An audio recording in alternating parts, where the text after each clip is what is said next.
To kill a mockingbird is a sin. It's on this note I welcome you to Literature for 247, a free online literature class. We are still on that non-African novel titled To Kill a Mockingbird, written by Harper. We've earlier discussed the plot summary of this novel on this platform. We've also done the chapter-by-chapter review of the novel. So if you need the link to any of the videos on this novel, you can make your request to the comment section and it's going to be sent to you. Now in this video, we have the themes of To Kill a Mockingbird. We identify some of the themes and they are discussed vividly.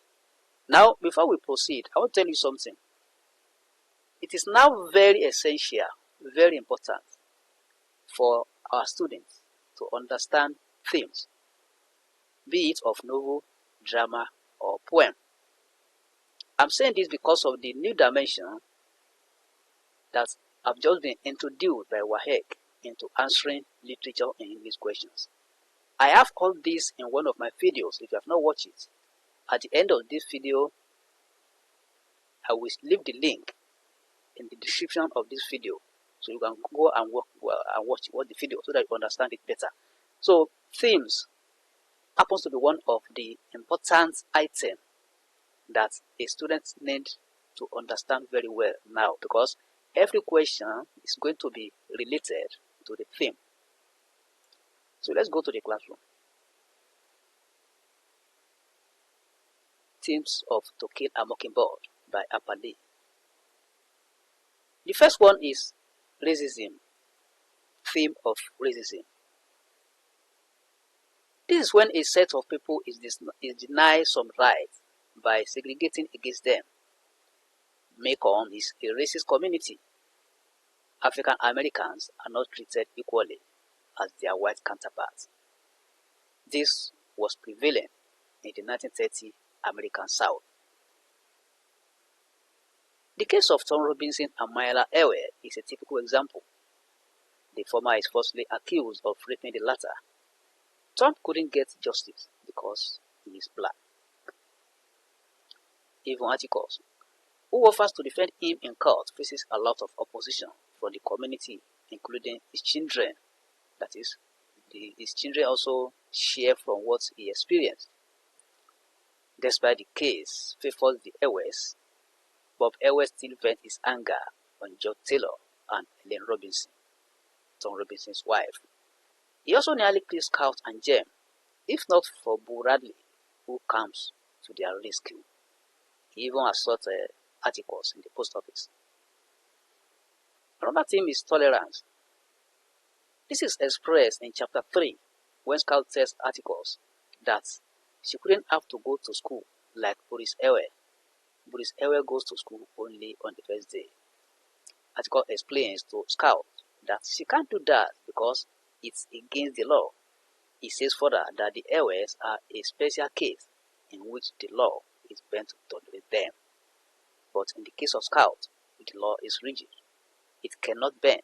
Hence, she has to go to school. We also have right to privacy. In chapter 5, Scout, Jem, and Dale try to deliver a note to Boo Radley. Atticus sees them when he comes back home to pick up something forgotten. He asks them what they are trying to do and advises them against such an act. He says Boo Radley has the right to his privacy, and what he does is his business. Whether he's coming out or not, he may decide to stay indoors. So he has right to his privacy. That's what Atticus is trying to tell the children there. We also have prejudice. When the children eventually break in the Radley house in chapter 6, Natarandi is alerted. He comes out with his shotgun and shoots in the air. The Macon folk then believe that he shot at a Negro. This is prejudicial because they didn't see the person Nathan Radley shot at. They believe that it's only the Negroes who can do that. Another instance is the case of Tom Robinson and Mayala Ewe. Tom is falsely accused of raping Mayala, and the Macom's white community believes that it's true even before the judgment is carried out. We also have theme of courage. Article Finch is a fiery and courageous lawyer in Macomb. He is a white man but courageously defends Tom Robinson, a black man. Despite the aspersions being cast upon him in the community, he stands his ground to defend the hapless man. That is Tom Robinson.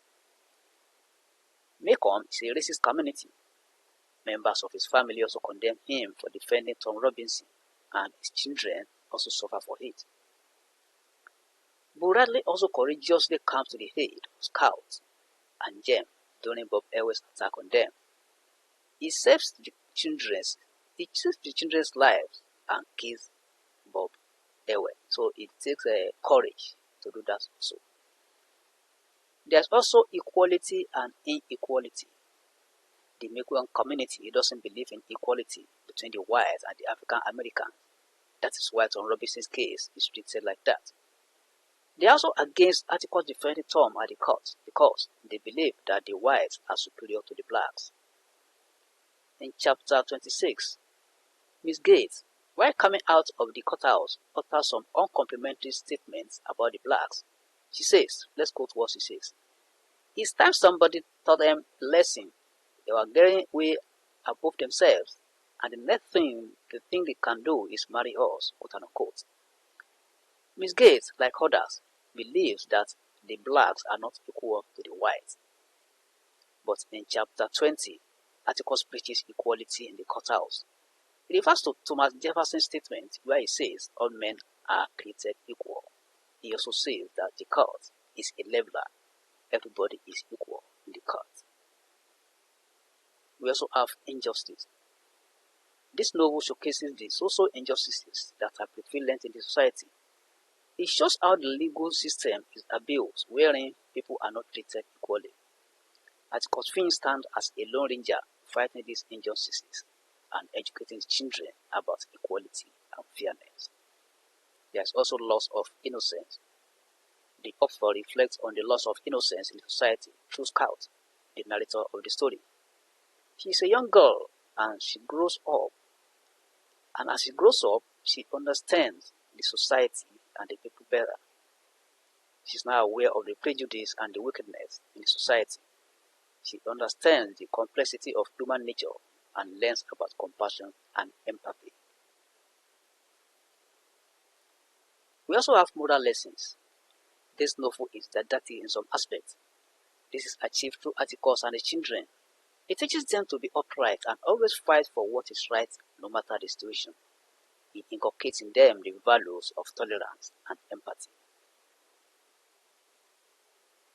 Evil in assumption. That is, there's evil in somebody assuming something. The author brings out the dangers of assuming somebody one is not close to. This reflects in the assumption of Atticus' children about Bradley. They assume him to be a reclusive monster because of the life he lives. This assumption changes when it comes to their head during Bob Ewell's attack. At the beginning of the novel, they imagine him to be a monster, believing that he feeds on raw meat. But at the end of the novel, he's now their angel. Atticus also tells them not to judge somebody from a distance. He says, let's go to what Atticus says there. You never really know a man until you stand in his shoes and walk around in them, quote unquote. There's also the theme of loneliness. Bradley is a lonely character in the novel. He's not seen outside for 25 years. This gives room to different rumors and speculation going on about him. Jem imagines him as a monster while describing him in chapter 1. Another lonely character is Mayela Ewe. Scout describes her as the loneliest person in the world in chapter 19. She was neither associated with the whites nor blacks. This affects her, hence, she sees Tom as being attractive to her.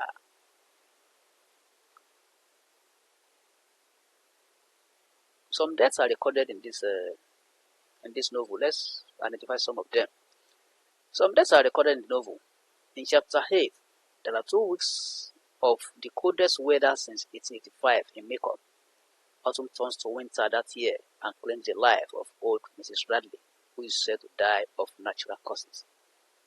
In chapter 11, Atticus tells the children about the death of Mrs. Dubbles.